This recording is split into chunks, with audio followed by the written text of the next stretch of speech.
Pregame Engineer, Tailgate Mayor Racing Podcast. For Friday, September 25th, 2015, I'm Tailgate Mayor Rusty Wallace here with Pregame Engineer Andrew Sherwin. What's happening, man? Hey, man, I think this is the first time we've done it at your place. It is. It is the first time. We got first time at your place, first time, I believe we're both together with your mixer. Yeah, with the mixer sitting here, which is pretty cool. So, and then we've also got the Periscope. So we did it twice at the racetrack. Now we've got it at home. Yep. We've got way too much user input. There's a lot going on. We got two computers, and we got two televisions on two different sports. There's our broadcast Periscope device over there hanging out with Jack Daniels honey. And man, this is cool as hell. Our monitor right here where we're seeing people. Right, we can actually watch what's being broadcast. It's like 2 to 3 seconds behind, which is really weird because I do a lot of hand move. I'm like, if I was a comedian, I would be called a physical comedian, which is funny because I think when I'm by myself, I don't move around nearly as much. Maybe my head. I don't know. I think I do all kinds of hand stuff. Yeah, I think it just gets at some point. But this is cool. You're right, though. There's a lot of inputs here with baseball, football, notes over there, some notes over here. Right, and I'll be swapping back from notes to the PETM podcast to make sure if we get any questions over there, which we'd love to have, if we get any there, we'll certainly answer in real time. Also, on the Periscope, if you ask a question on the Periscope, we will answer it. That's right. Whether good, bad, or ugly, we're going to answer it. So, what you drinking, man? I have got, I think the last time we talked, I said I was plain Jane boring. You know what I've got? I've got Jim Beam White Label and Red Rock Ginger Ale. Yes, sir. Because that's the way I roll. America. America. So, and we had somebody from the UK on the Periscope there. I don't know if they're still with us there, but appreciate you being here, and hopefully you enjoy the America side of things. Yeah.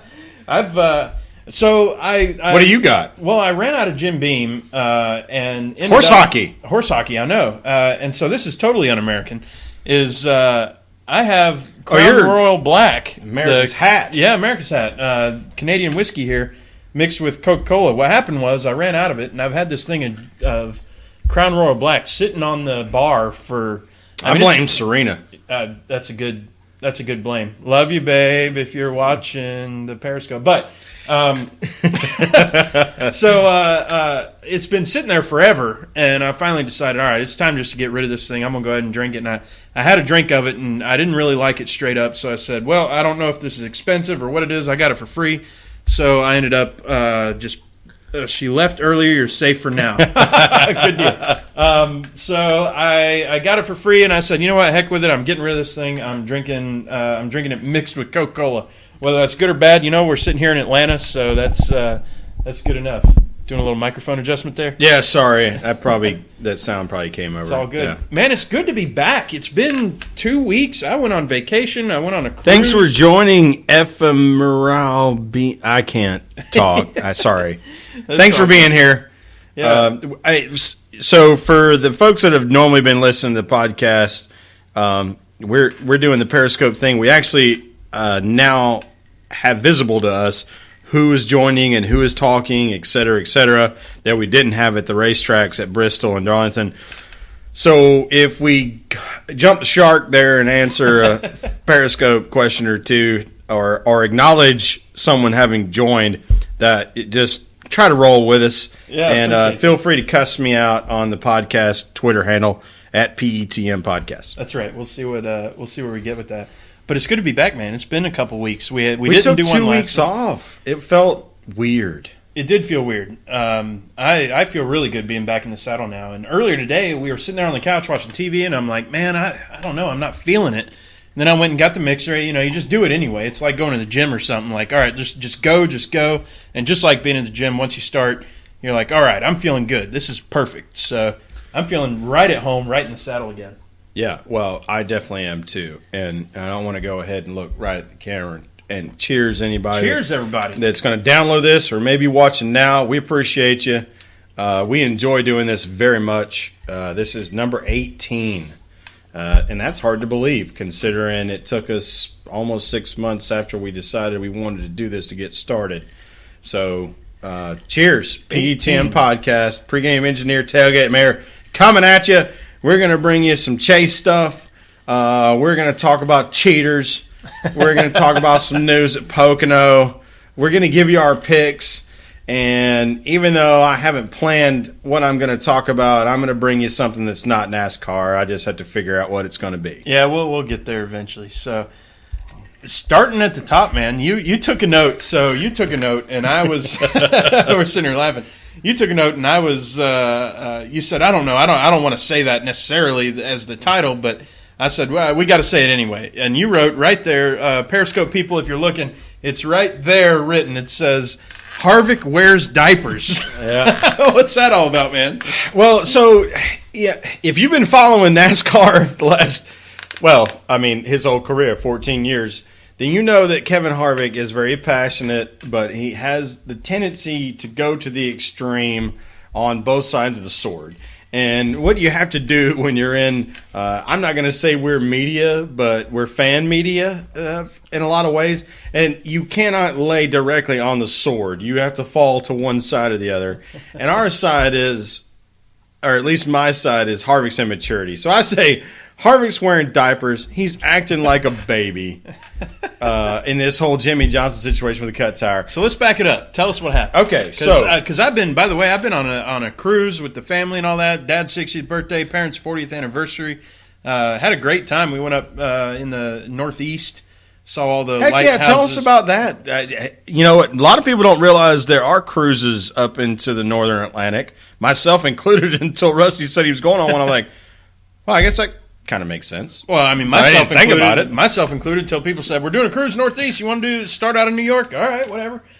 So we start out in New York. We go up Boston, Portland, Maine, Halifax, Nova Scotia, and St. John, New Brunswick, and seen all the lighthouses and all that sort of stuff. And we visited a boatload of breweries, which is right up our alley. Yeah, so, saw that. I was jealous of all of that. Harpoon Brewery, which was awesome. That one was really cool. Harpoon is thumbs They take up. all Harpoon. They take all their expended grain and they make pretzels out of it, and they sell it at their brewery. Son of a biscuit. Yeah, exactly. That's kind of what pretzels are, sons of biscuits. So we we ate on their pretzels and drank their beer. We went to Allagash Brewery up in Portland, Maine. Have had an Allagash beer, for sure. And then just visited some locals up there in Canada, in Canada. Canada? Yeah. It's a fun place. So it was great. So back on topic here. Boom! Flipping it right back around. Harvick wearing diapers. Harvick. I loved it just because of what it was. But back it up and tell us what happened, because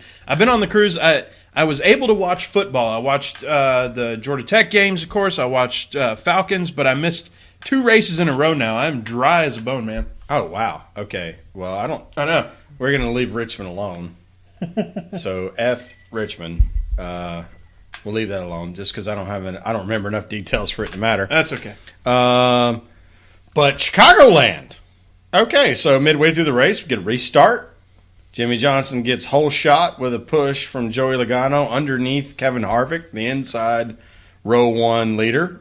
And he's on the apron at this point. He's on the apron. Yep. He crosses. They start-finish, boom, pulls out, gets the bump from might have got the bump from the 22 before the start-finish, which is fine. That's part of NASCAR. But he pulls up door to door, and Harvick doesn't give him any room, and he's like, I'm coming. You got to get off the apron. Look, there's 2 options. It's either I bump you now going into 1, or I hit you in turn 1, and everybody wrecks. Yeah. Everybody. So Harvick, being the stubborn racer that he is, doesn't give any room. Jimmy comes up. It gets into the side. There's a right or a left rear tire rub. Harvick decides to run 4 more laps with a severe tire rub, and eventually cuts it in the corner, backs it into the wall, pretty much kills the car. Only halfway through the race, or maybe 125 laps into 267 lap race, something like that. And they're both chasers. That's a big thing. They're chasers. We're in the chase now, boys and girls. You can pit, especially if you're out front, you can pit at 1.5 miles and only lose a lap and a half. And if you're a fast car, you can get the half lap back by racing. And then NASCAR, just like they always do, throw all these stupid debris cautions, Jacques Debris cautions at the end. You're getting back on the lead lap. I don't understand why they didn't pit. And there was no reason for Harvick to be mad at Johnson over a racing incident that would have been the same way if the roles were reversed. That's why I say Harvick wears diapers. And on top of that, Jimmy makes a point to go to Harvick's so fast forward, coach. Fast forward now. Now we're post race. Now we're post race. Yeah. Jimmy makes a point to go to Harvick's motor coach. Harvick's already showered, should have been cooled down. You finish 40 street clothes. You finish 42nd in a chase race. You're not. If you're a contender, you're not happy. Given that's a granted. But Harvick comes out in street clothes. Jimmy's still in his fire suit. Puts his sunglasses on. He's got a hat on. Yeah. He's got a white T-shirt and blue jeans and like Converse All-Stars. It's a total deal with it glasses. Puts the sunglasses on like it's a move. Like it's a move. Jimmy starts to apologize. Harvick jabs him with a left in the chest. It was an awkward jab. And then Jimmy looks at him like he's the dumbest human that's ever walked the face of the earth, which is fantastic. It's the greatest look in sports this year. Just dumb. Like, what are you? Just looks at him like, what are you doing? And then Jimmy's like, hey, he looks like he continues to try to, hey, let's talk about what happened. I want to tell you my side, and then we can agree to disagree or whatever. And then Harvick kind of like that fake escalation thing where like you tell hold me back your manager to hold you back, hold me back, and then his wife comes out there. Delana, I love Delana. She's great on Twitter. You know what? I mean, it's difficult to say this, but it looked so stupid and childish. The whole thing was terrible. Like for Harvick, from my perspective, it just looked like, man, get a grip, dude. Let's go to Loudon and race your car. Like, forget it. So the jab was strange. It was this sort of – it was not from the hip. It was like from the elbow. Yeah, it was a shoulder jab. Yeah. Straight to Jimmy's pectoral. It was strange. And Jimmy looked at him like, did you just punch me or, like, slap me? Yeah, I wish I could recreate Jimmy's posture and face. I can't. I'm not in good enough shape. Walter Sobchak. And I'm not in. It was just kind of like, yeah. Like, what are you? Yeah. It was very Walter Sobchak from Lebowski. You pull a piece out on the lane. Yeah. 8-year-olds, dude. 8-year-olds. Yeah. If you haven't seen The Big Lebowski, do that. You'll probably have more fun following our podcast if you do, because we're going to sling those references in all the time because we do it accidentally. We don't even know it. So I don't know if you saw it, but taking a quick break, Braves have 2 on, and I don't know how many outs, but they're switching up pitchers here, bringing in. Is it 12-8 still? It's 12-10. Oh my goodness! Yeah, we got a football game going on. Yeah, we're playing football over here in Miami Marlins, crazy Cuban ballpark. So a few weeks ago, I'm going to have to make another drink for us. Oh, look at me, man. I'm empty. So a few weeks ago, we talked about Michael Waltrip. And we said, my goodness. Don't burn the joke yet. I won't.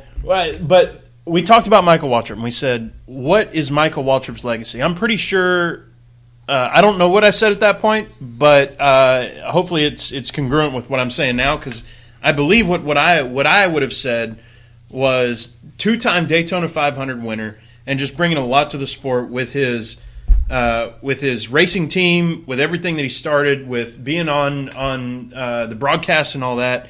I think it's really cool. I really like having him on. I like his grid walk stuff. Oh, the grid walk on Fox is awesome. Yeah, so we talked about that. And you, much like the Harvick wears diapers, you said Michael Waltrip's legacy is cheating. Yeah, well, Michael Waltrip racing. Michael Waltrip racing. Okay. Not the person himself, but the race team. Good point. And so we had another incident this last week, and while you fill everybody in, I'm going to fill my own glass. Yeah. So, okay. So a couple of weeks ago, somebody on Twitter and any of these news outlets or media outlets that may come in contact with this podcast, whether it was Weaver or Pockrass or Nate Ryan or forgive me if I forget you, those are the ones that stick in my head. Somebody asked, what do you think the legacy of Michael Waltrip Racing is?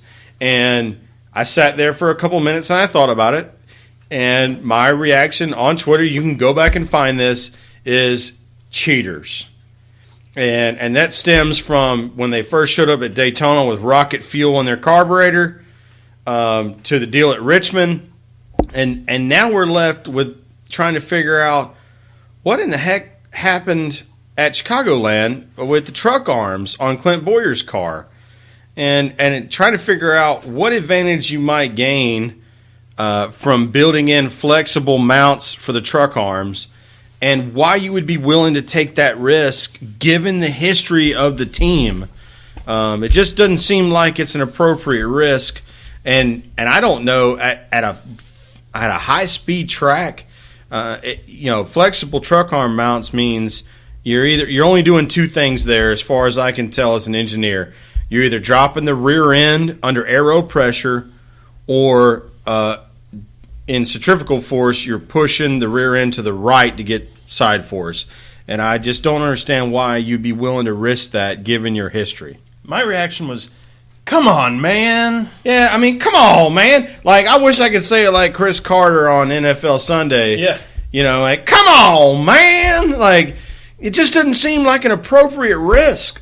I know they know they can't contend for a championship.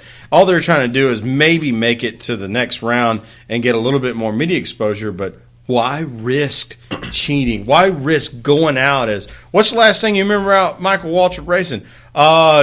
Illegal truck arms on Clint Boyer's car?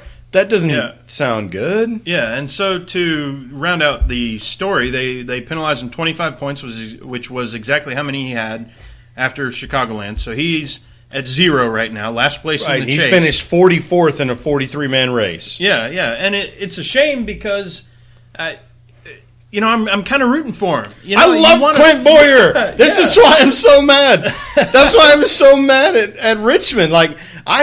So y'all don't know this because we've already proclaimed that we're Casey Kane fans. The only other team flag I have ever purchased and flown is the 07 Jack Daniels Clint Boyer flag when he drove for RCR. And it's the most expensive flag I've ever bought. But it's the only one I've ever bought. I love Clint Boyer.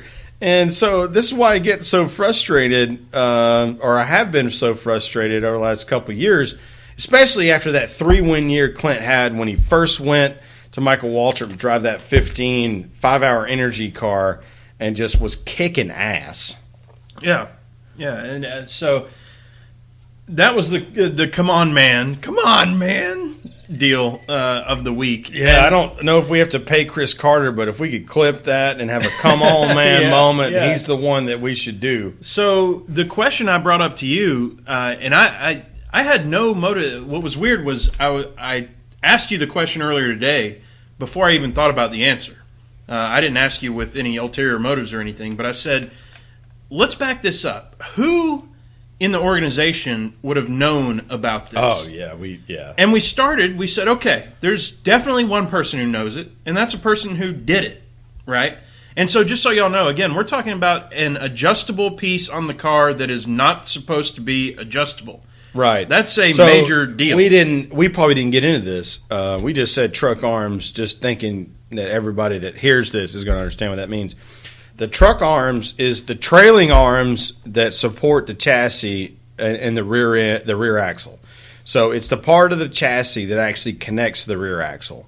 They're called truck arms because way back in the 30s, when folks were running moonshine, when stock car racing was invented, they discovered that it would be beneficial to put a truck suspension in a coupe car so that you could both hide all the moonshine that you were running, but still have the stiffer suspension so that you could haul 100, 200 pounds of moonshine, but still the car wouldn't sag. So you have rear truck arms, have a lot of support, and that's what they call them in NASCAR now. They've just continued to call them that. They develop well beyond that, but that's what they're called. It's the trailing part of the chassis that connects to the rear axle.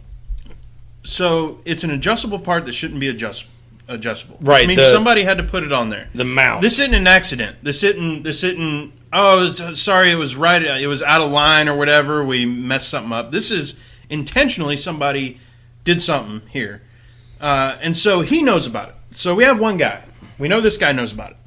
Right, the guy that installed it. Now, had built the mount and installed the parts. Now, what you got to know is these guys building the cars. It isn't just this one guy building the car either. There's 3 or 4 guys around him, 5, 6, 10, 12, 15 guys around him that are walking around this same car after this piece has been installed that's different than every other time they've ever installed it. So whether by negligence or whatever, they all know that it's there, right?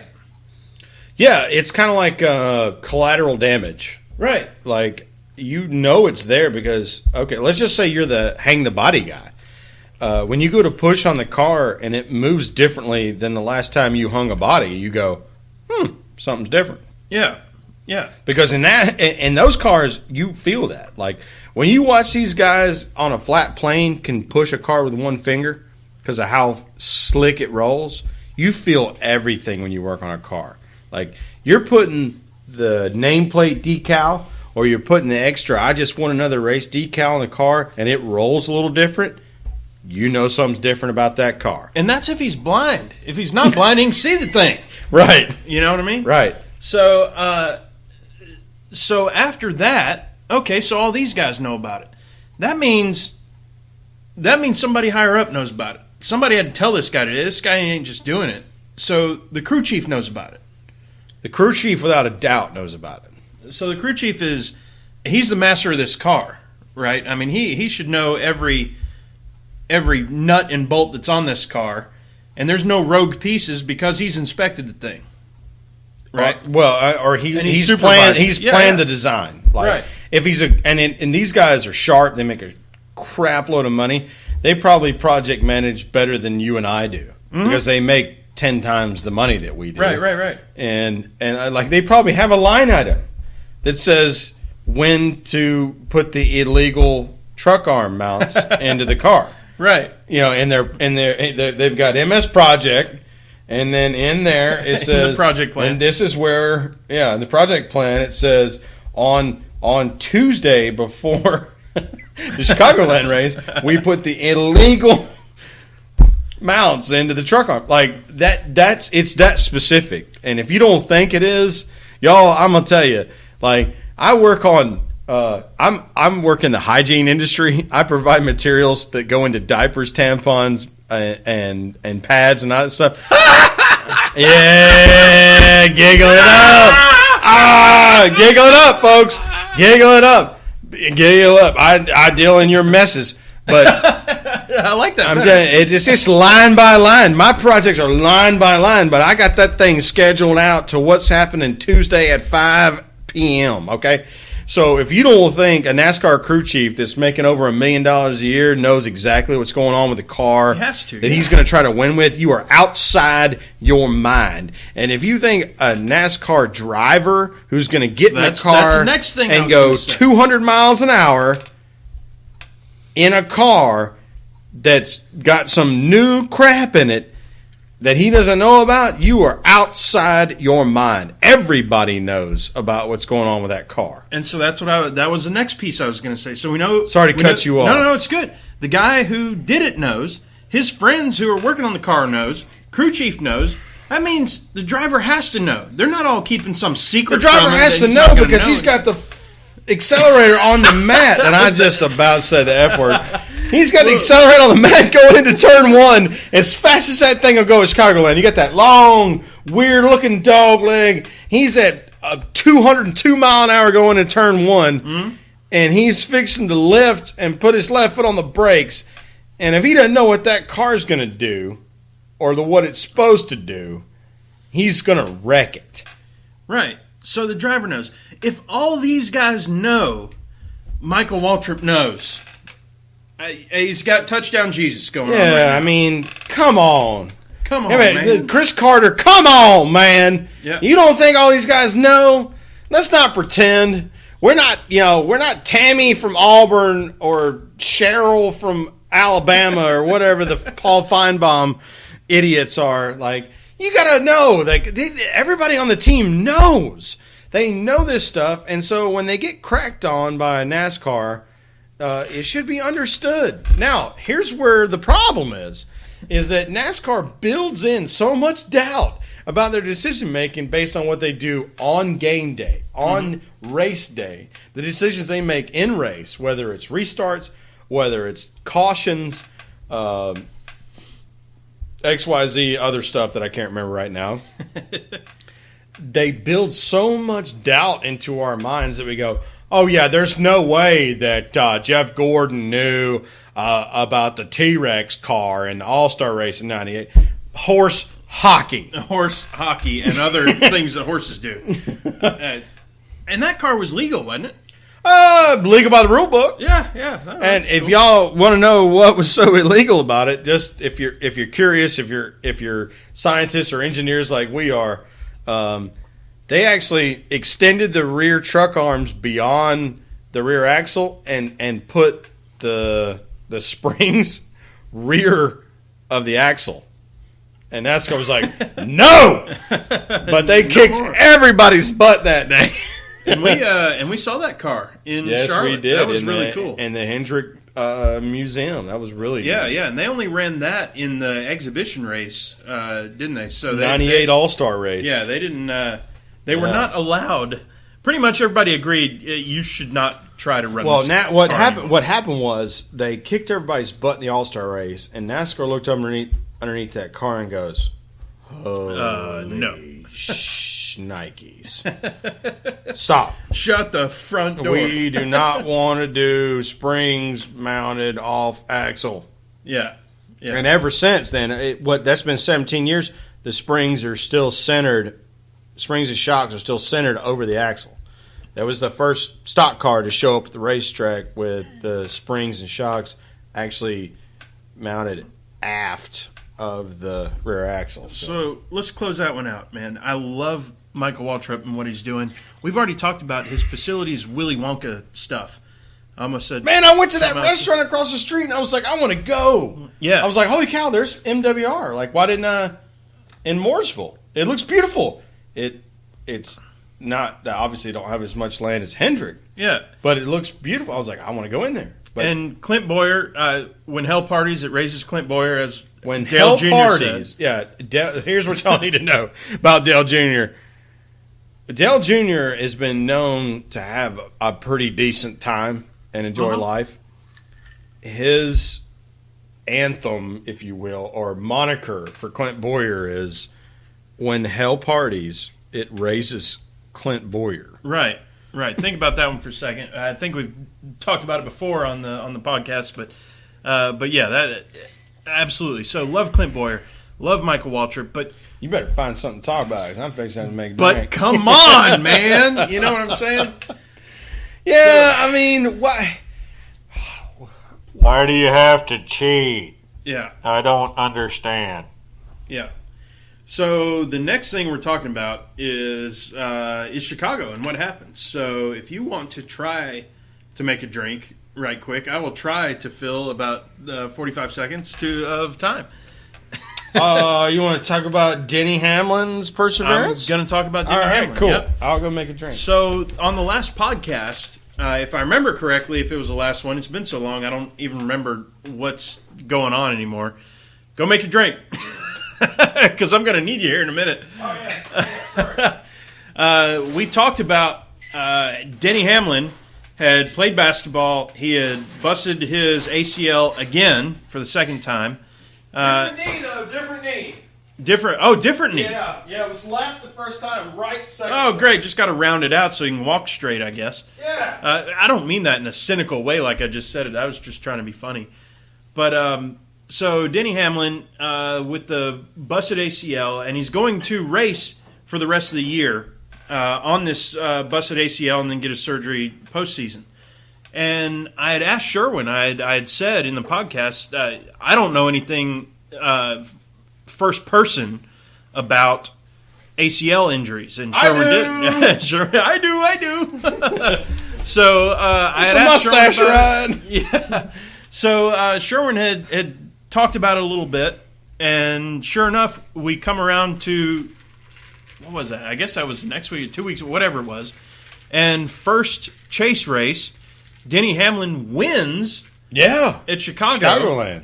On his busted ACL, and you said it was his right leg this time. Yeah, this one's the And right that's one. that's the one doing all the work in the Well, car. but you know what he explained is they lighten up the spring, and there's really no side to side movement.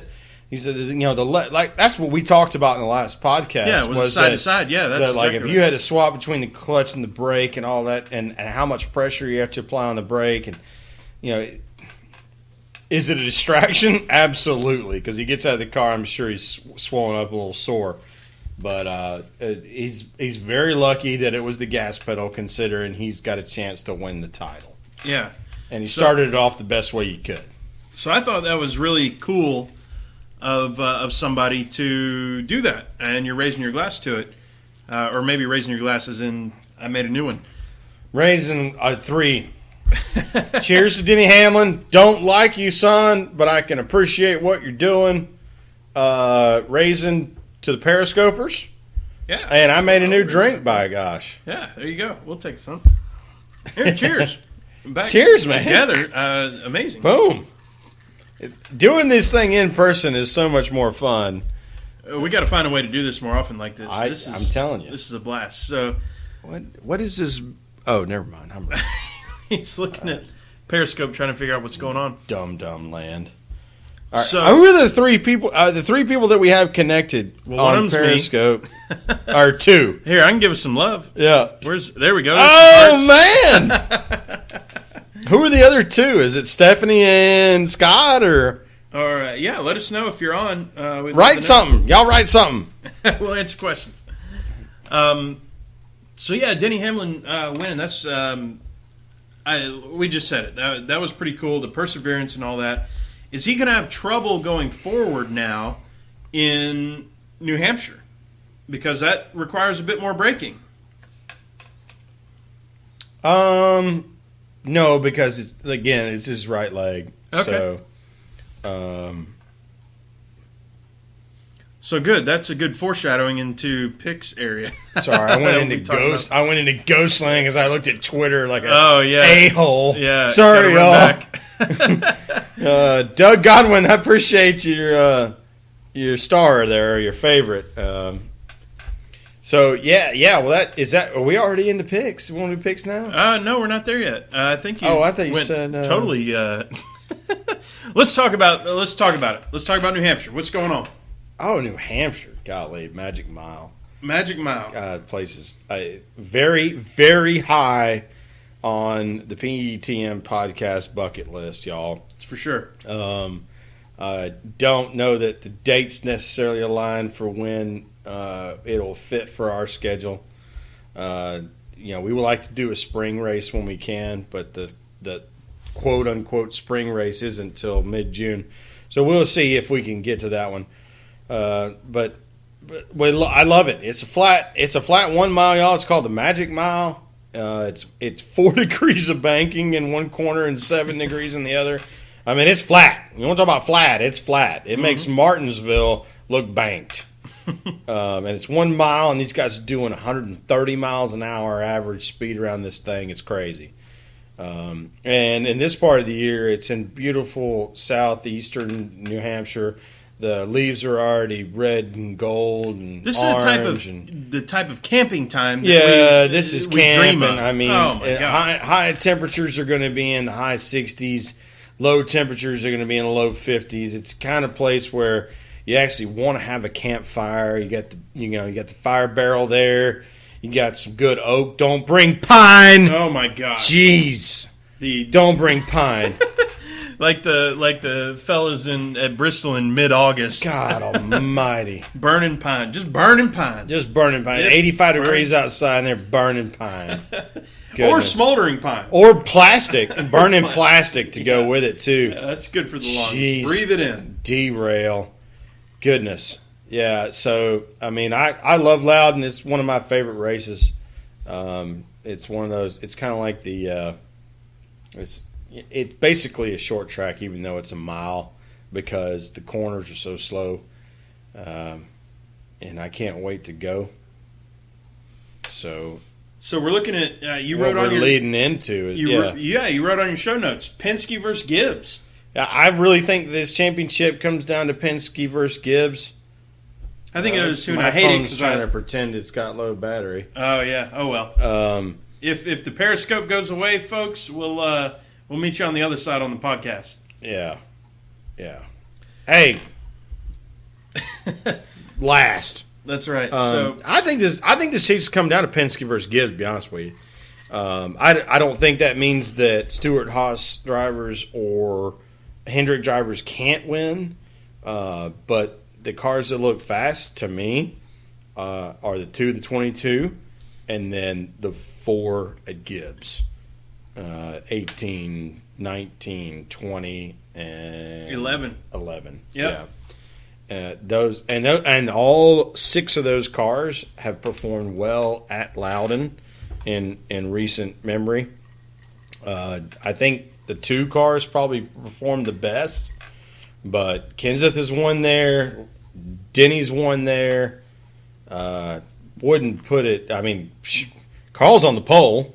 Yeah. So let's not forget see that. backflips. Yep. Yeah, and I mean, and Joey's won there twice. So it looks like Ford versus Toyota to me, and I don't mean Roush. That's like Ford 2. Well, Roush is out of the picture, and it's weird to think that Hendrick could be out of the picture.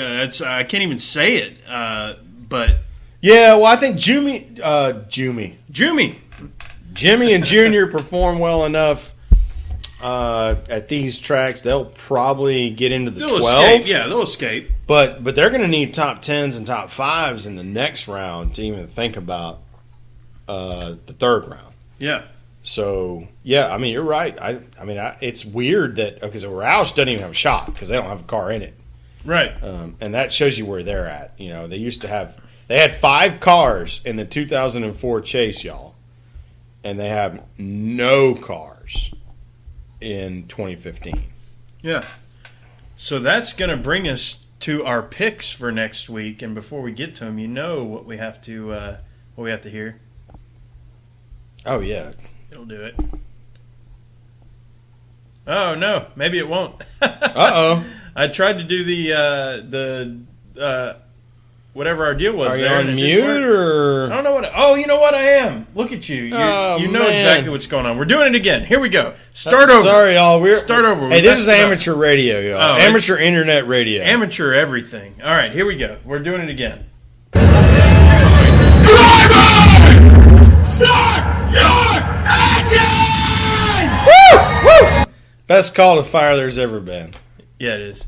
So, that brings us to the picks, man. That's the picks. That's the warning that we need to provide picks. That's right. So, right. Penske versus Gibbs. Penske versus Gibbs. All right. Well, I'm going with sliced bread. Sliced bread. Slicing the bread, man. Joey last place. Joey last place.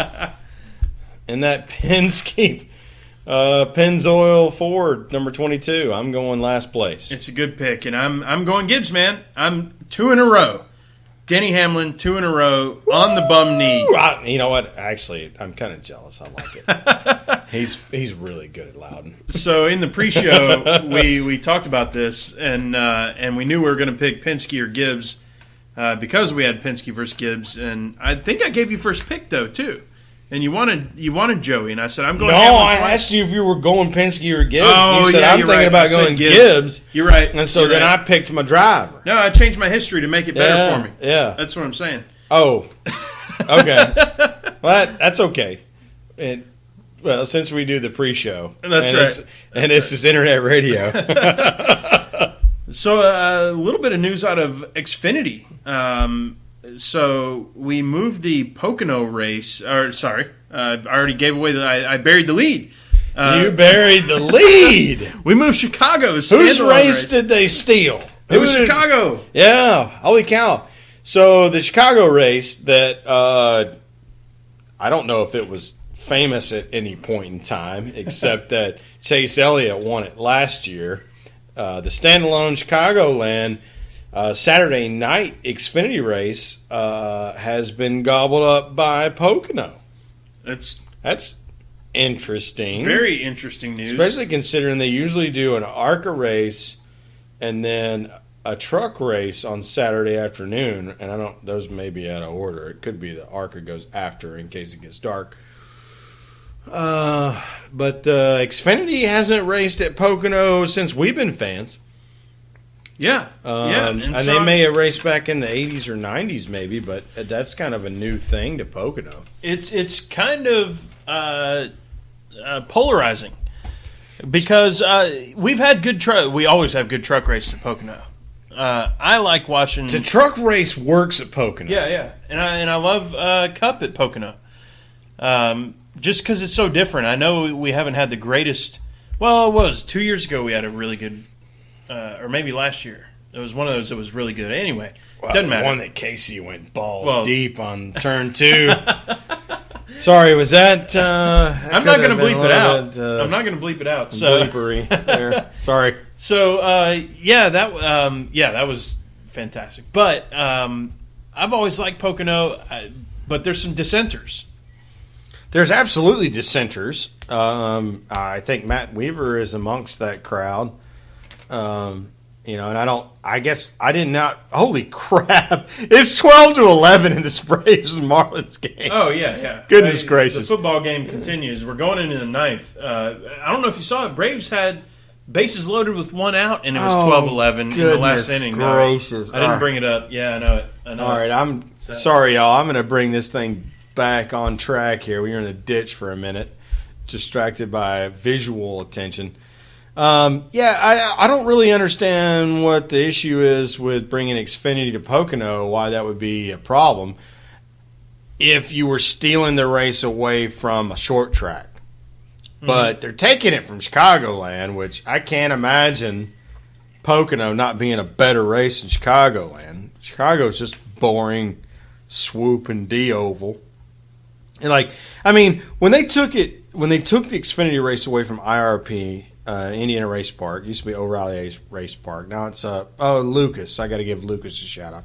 Lucas Oil Race Park, which is a short little 3/8 or a half-mile oval, cool little short track. When they took the Xfinity race from them and gave it to Indianapolis Motor Speedway, everybody that likes short track racing was like, man, that seems like not a super good idea. And then you watch the racing on track, and there's 11 people in the stands, and one of the Dillon boys won last year. And just nobody cares. And it's not because it was a Dillon that won. I didn't mean to imply that, but there's no attention for it because it's not a compelling race. Those cars are the platform, aero platform, and the horsepower package just don't work for that track. It's just not compelling. And I don't see the same thing with this transfer of a race from a standalone Chicagoland to Pocono. I actually think it makes sense because I don't think the people of Chicago give a refried deep dish pizza about a standalone Xfinity race.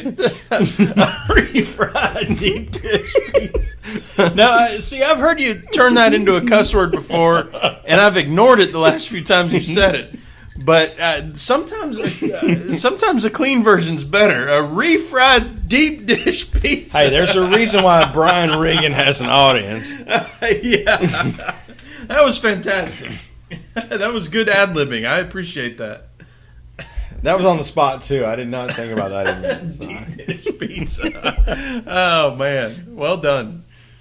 I probably derailed you there. No, that's fine. That's fine. So to wrap that up, I'm cool with Xfinity racing at Pocono as long as it fits for the weekend. It's not a standalone because I don't think they can make that work. No, they won't make standalone work. But they as long. If it was a NASCAR standalone on a Saturday and Indy runs their race on Sunday, then I'm okay with that. But based on what happened with Justin Wilson and all that terrible stuff, I would be surprised if Indy even went back to Pocono. But we've think about every time we go to a race, and I know we're a very small subset of a whatever you call it, a sample size. But every time we go to a race and we're like, oh, there's an Xfinity race too. Oh, sweet, that's awesome. And of course we go watch that. Now it would is be second disappointed when there's not one. It's right. Like you got to have at least 2 races. So track promoters who are obviously all listen to our show, track operators and promoters, you got to have at least 2 big races. You got to have at least 2. That's all there is to it. You got to have at least a Trucks and Cup, or you got to have Xfinity and Cup, or you got to have all 3. And if you can have all 3, that's actually very cool because, I love that. That's awesome to me. And IndyCar, folks, I don't think there's anybody hanging on to our – yeah. I don't think there's anybody hanging on to this podcast that is a diehard Indy fan only. But, let's be honest. We know that you guys want to play second fiddle to Cup or Xfinity. But if you could have a Trucks or an Xfinity race on the Saturday ahead of your Sunday race, I'm telling you there's going to be more butts in the seats. And I mean a bunch more butts in the seats. Yeah. I promise you. You can hold me personally responsible. Andrew Sherwin at Pregame ENG.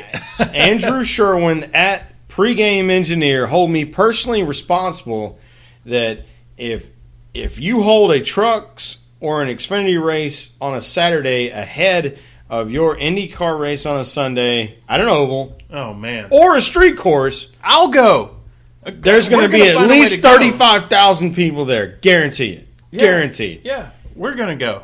If that happens, we're already talking about going to Birmingham. Yeah. That might be our spring. So here's, we're leading into the fall and the chase here. We're giving away some of our secrets. I guess I'm deciding to. We might be going to Birmingham in the spring to watch the Indy cars run around the street course over there. I could do that.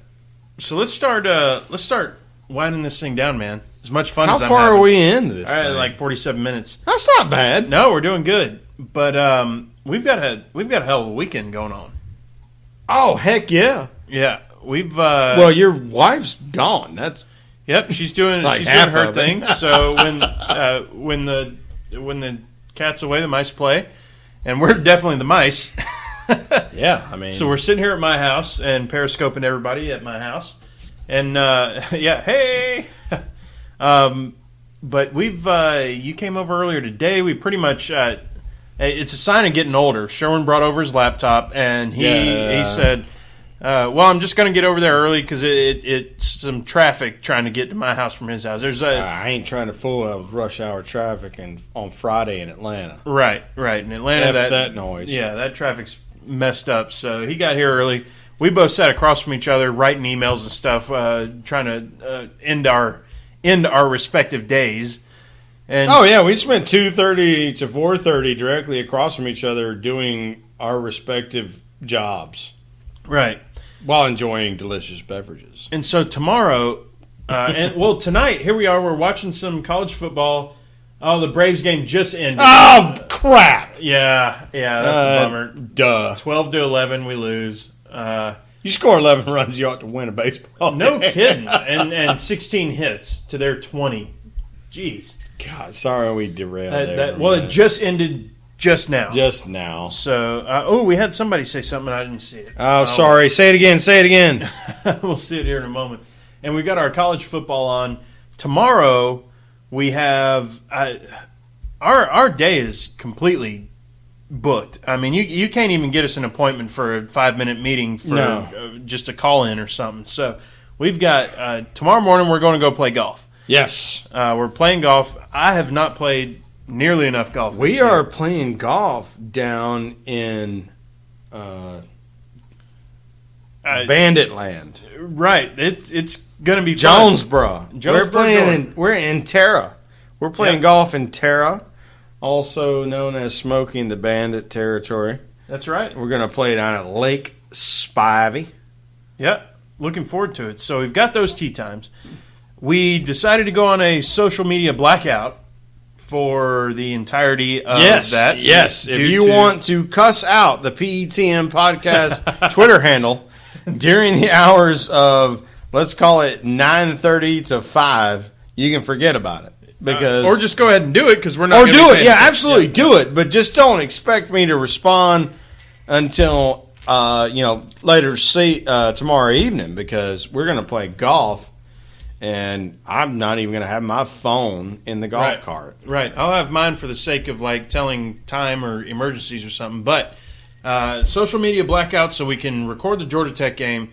We're going to play golf. We're going to come back. We're going to watch the Georgia Tech game, and then after that. Trying to think of all the things we got going on. So right now, matter of fact, look at this. It's 10:30. You know what that means on Friday night. We have Sea People to watch. Dude, if you guys haven't been watching Sea People, all right. So here's the thing. And I'm like, this is kind of undercover thing. Sea People, if you're not watching Discovery Channel, Bering Sea Gold, if you haven't been watching them, you need to get on that stuff ASAP. Like pronto. Pronto. So we're watching Sea People right after this. It's going to be awesome while we're uploading this podcast. And we are going to laugh. Yes, we are. Oh, I mean, he pooped in a bucket. Pooped in a bucket. We preface this at Darlington, y'all.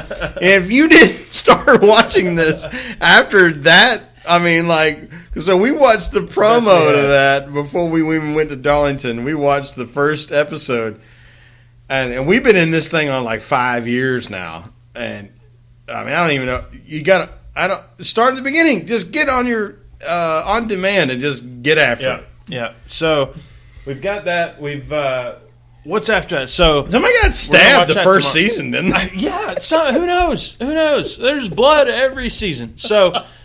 Tom Reiki, the younger one, he got shivved. Yeah, you're right. So after we watch the Georgia Tech game tomorrow, we've got Brian Regan doing a special stand-up live at 9 p.m. That's going to be awesome. On Comedy Central. We're going to record that. Yep. We've got, I mean, who knows how much football. There's going to be a boatload of football to watch. Ice football out in Yazoo. Right. What else do we have? We have 3 or 4 other things we got Fighter. Oh, yeah. We got Fight Companion. Yep. So, Callan's not going to be in there because he's got gigs in San Jose. Brian Callan, the kid portion of the Fighter and the kid.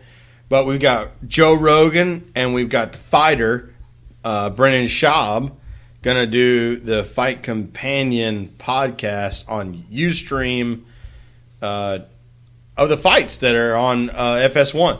Yeah. So, UFC fights. Looking forward to that, and that'll get us to late night, and who knows after that what we're going to get into. It's a mess. We won't talk about it on the podcast in case anybody's listening. We got some cigars to smoke. or something. So I think that'll do it. Let's bring it up, man. Is this it? I think this is it. Are you going to tell us where they can find you on the intranets? I think we're going to talk about that, where you can find us on MySpace. No. Oh, man. You can find us on Twitter at PETM Podcast. And as always, I'm Tailgate Mayor at Tailgate Mayor. Yeah, and I'm Pregame Engineer at Pregame ENG. You can also find me on Periscope at PETM Podcast, and I'm on Instagram too. Instagram, well done. You bet your butt. We'll talk to y'all next week. It's been a blast. Oh, this was a lot of fun. Thumbs up, y'all.